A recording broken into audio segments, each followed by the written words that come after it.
Rome in the 1st century. I don't know if you know this, but in the 1st century Rome's seat of power, where Caesar ruled from, was called Capitoline Hill. Capitoline Hill. And the temple of Juno Moneta was a part of Capitoline Hill. Juno Moneta, which is where we get Juneau, Alaska. Juno Moneta is where we get the word moneta, is where we get the word money. It's because this is where Caesar coined his money, in the temple of Juno Moneta, money. So of course, Caesar, before he went in before the, quote, Senate, end quote, he had to go to the bankers, had to go to the temple to see what the bankers want before he goes into the Senate. There is Capitoline Hill. It's up on the hill. We still say that today. The president's up on the hill. Not realizing when you see the president of the United States up on the hill, this is all Rome. Yeah, domes. Domes are very important.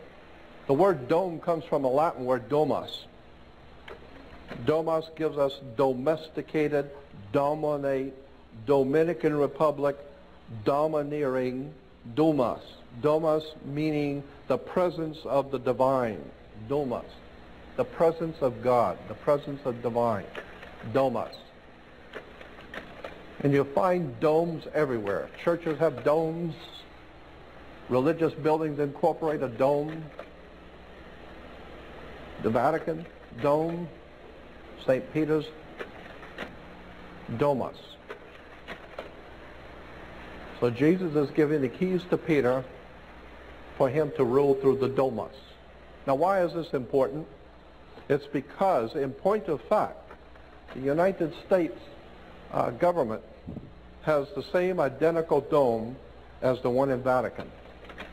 Identical. It's because this government is dominated by international maritime admiralty law, the law of international banks. International maritime admiralty law is based on Vatican canon law. Vatican canon law is the law of banks and money.